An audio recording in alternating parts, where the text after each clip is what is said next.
Assalamualaikum warahmatullahi wabarakatuh. Selamat datang di channel Septiana Nitias.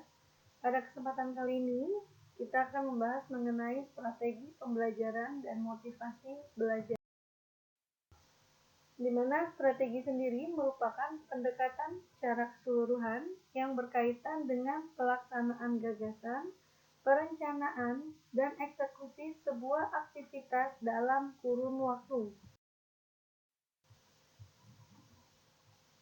Berdasarkan Pasal 1 Ayat 14 Undang-Undang Nomor 12 Tahun 2012, dosen merupakan pendidik profesional dan ilmuwan dengan tugas utama mentransformasikan, mengembangkan, menyebarluaskan ilmu pengetahuan dan teknologi melalui pendidikan, penelitian, dan pengabdian kepada masyarakat.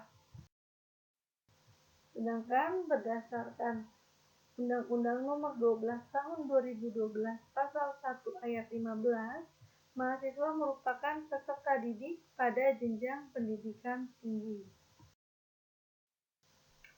Pembelajaran sendiri merupakan suatu sistem instruksional yang terdiri atas beberapa komponen yang meliputi tujuan, bahan ajar, mahasiswa atau siswa, dosen atau guru, metode, media, dan evaluasi yang dapat meningkatkan kemampuan kognitif, afektif, dan psikomotorik agar mahasiswa atau siswa menjadi lebih baik dalam komunikasi dan interaksi kepada dosen atau guru.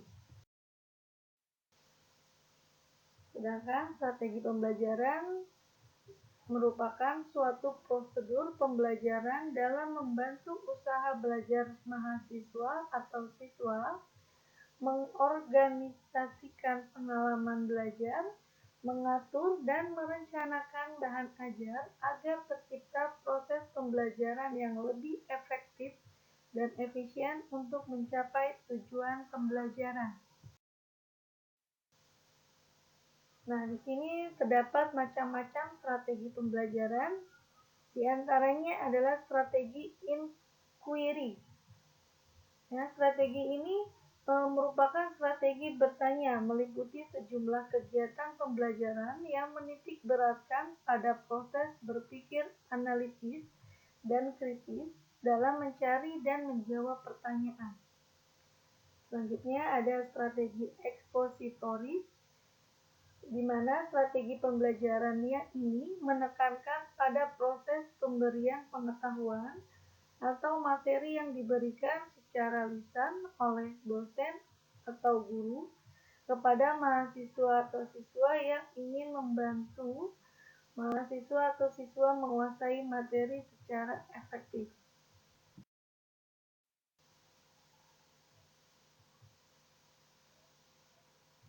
Ada juga strategi SPBM. Di sini merupakan strategi pembelajaran yang memadukan beberapa kegiatan pembelajaran yang menonjolkan proses pemecahan masalah ilmiah. Strategi ini didasarkan pada psikologi kognitif yang dapat dibebaskan dari asumsi bahwa belajar adalah proses mengubah perilaku melalui pengalaman. Selanjutnya ada strategi kooperatif. Kegiatan pembelajaran ini dilakukan oleh mahasiswa dalam kelompok tertentu untuk mencapai rumusan tujuan pembelajaran. Yang terakhir ada meningkatkan keterampilan berpikir. Strategi ini diterapkan dalam menonjolkan kemampuan berpikir mahasiswa maupun siswa. Materi ini disajikan dapat berupa membimbing mahasiswa atau siswa melalui proses menemukan konsep sendiri yang harus dikuasai dengan terus menghadapi proses dialog dan menggunakan pengalaman mahasiswa atau siswa itu sendiri. Selanjutnya kita berbicara mengenai definisi motivasi belajar, di mana ini merupakan suatu dorongan internal dan eksternal pada siswa-siswi yang memberikan semangat, perhatian, kemauan, keinginan dan cita-cita untuk belajar guna mencapai tujuan yang diinginkan.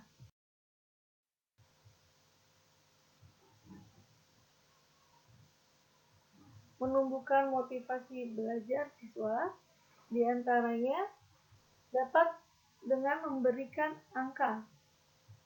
Dosen maupun guru dalam hal ini memerlukan unsur objektivitas dalam memberi nilai, yang hendaknya angka tersebut mencerminkan aspek kognitif, afektif, dan psikomotorik.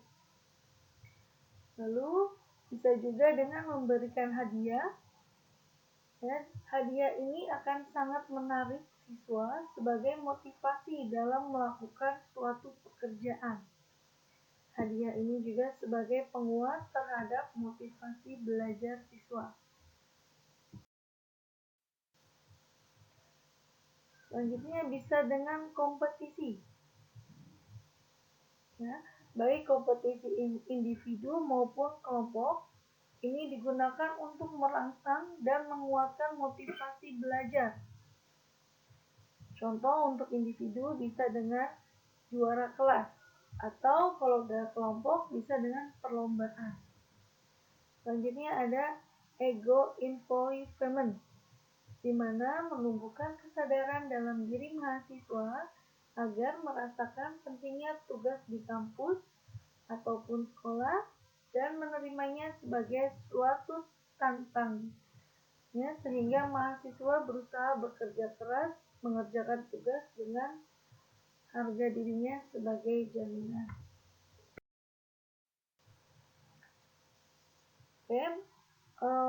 Selanjutnya bisa dengan memberi pujian. Secara psikologi, seseorang pasti akan lebih senang jika dipuji dibanding dilecehkan. Yang perlu diperhatikan di sini adalah kualitas pujian hendaknya layak sesuai dengan prestasi.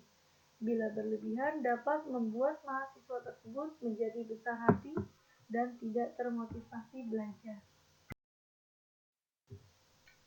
Strategi selanjutnya untuk merangsang minat dan perhatian mahasiswa, di antaranya bisa menggunakan metode instruksional yang bervariasi, menggunakan variasi media untuk melengkapi perkuliahannya. Bila tepat bisa menggunakan humor dalam presentasi, lalu gunakan peristiwa nyata sebagai contoh untuk memperjelas konsep belajar, dan gunakan teknik bertanya untuk melibatkan mahasiswa. Cara lainnya dengan strategi untuk menunjukkan relevansi perkuliahan. Jadi diantaranya sampaikan apa kemampuan mahasiswa tersebut setelah mempelajari kuliah. Berarti perlu menjelaskan tujuan instruksional, menjelaskan manfaat pengetahuan atau keterampilan yang akan dipelajari yang berkaitan dengan pekerjaan lulusan nanti. Atau bisa juga dengan memberikan contoh latihan atau tes yang langsung berhubungan dengan profesi tertentu.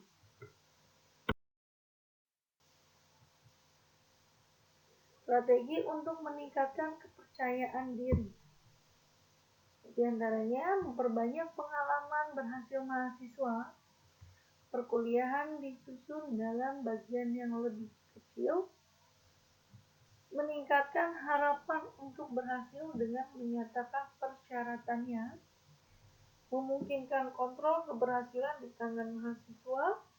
Tumbuh kembangkan kepercayaan diri mahasiswa dan berikan umpan balik yang konstruktif. Selanjutnya ada strategi untuk meningkatkan kepuasan. Pertama, gunakan pujian secara verbal dan umpan balik yang informatif, bukan ancaman atau sejenisnya. Yang kedua, berikan kesempatan mahasiswa agar segera mempraktekkan pengetahuan yang dipelajarinya. Minta mahasiswa membantu teman yang belum berhasil menguasai suatu keterampilan atau pengetahuan.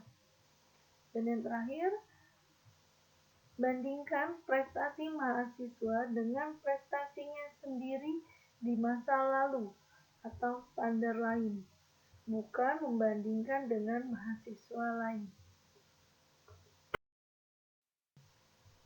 Pendekatan lain dalam membangun motivasi bisa dengan expertise atau keahlian, empati, enthusiasm, clarity atau kejelasan, cultural responsiveness yaitu budaya tanggung jawab. Baik, demikianlah saya. Terima kasih atas waktu. Jangan lupa di like dan subscribe. Sekian, selamat beristirahat. Assalamualaikum warahmatullahi wabarakatuh.